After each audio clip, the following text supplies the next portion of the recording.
Let's talk to Paul Mason, journalist, and Paul joins us now. Paul, good evening. Good evening. I've just been talking to Lloyd Russell Moyle, who is the Labour MP for Brighton Kemp Town, who's been calling for a general strike as a one way to sort this mess out. Do you think it would have any effect?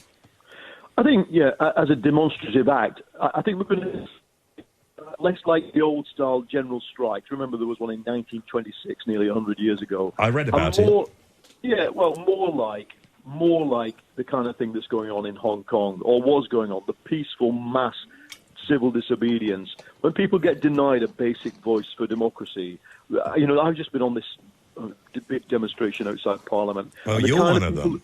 Yeah, I was on it. Made my guests late for the show. It's just not acceptable. I'm so sorry, actually, because what we tried to explain to people, there was no organisation, but we said, look, be peaceful, don't harass the cops, obey them, leave the journalists alone, and just let's have a big meeting. We did.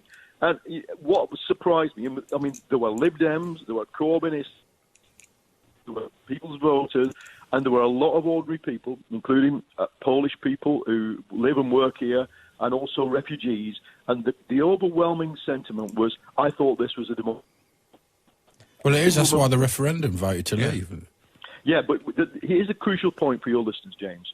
The referendum was a referendum.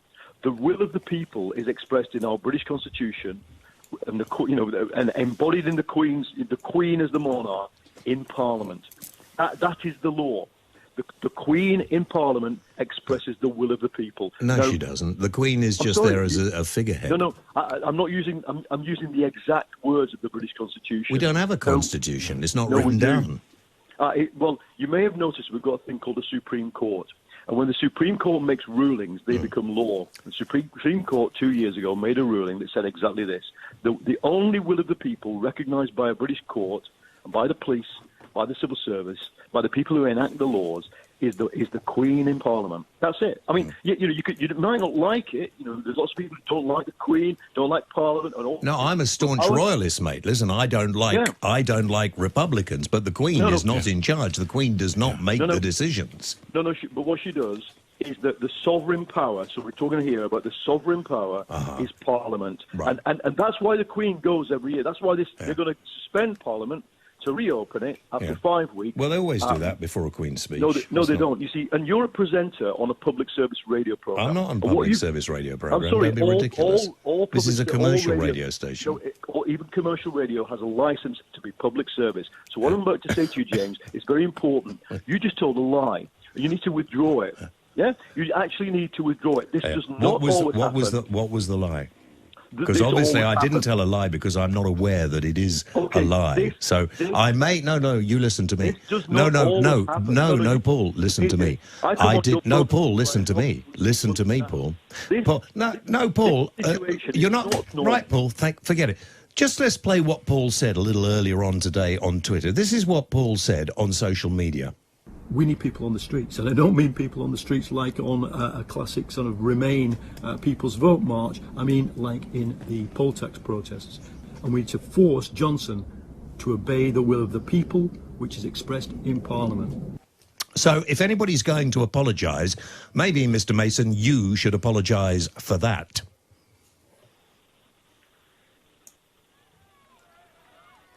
I just asked you a question. For what? I mean, I'm calling for people to go on the streets like we did with the poll tax and stop it. I mean, we stopped the poll tax. I mean, this may be ancient history to a lot of young people, but this was one of the worst taxes where you were taxed for... Do you know, you're very patronising, Paul. You talk down a lot. I'm sure you don't probably mean to do it, but you do talk now. But you're suggesting... You're a radio... So you're being paid for doing this. But you said the referendum is not a legal thing, but it was handed to them, and that's how our constitution works with precedent. So if it went to court, which is where the president said, they would probably back that referendum. So it is the British constitution, and it's legal. The key word that you just came out with, James, there was probably. We don't know. But in any case, the point about British democracy is it sits in Parliament. That's what that weird Gothic building is all about. And there are people you're doing it again. You're patronising. Listen, you're suggesting people go out on the street and start acting violently. I think you should come with us as well. I wouldn't come with you if it was my last breath. You are ridiculous. You are ridiculous, and you're patronising as well. Thank you for that objective comment. I'm sure your bosses are looking even now at the outcome licence to see whether or not the way you're speaking to me fits what your program is supposed to do. Now, if you do want to listen to me, I'll tell you what your listeners should be listening to. I don't want to listen to you. I've curtailed the interview. Thank you very much indeed, Mr. Mason. I don't like to be threatened on the air either. I mean, honestly, you know, if you want to have a discussion, we can have a discussion. If you want to have a debate, we can have a debate. But I just don't want to be talked at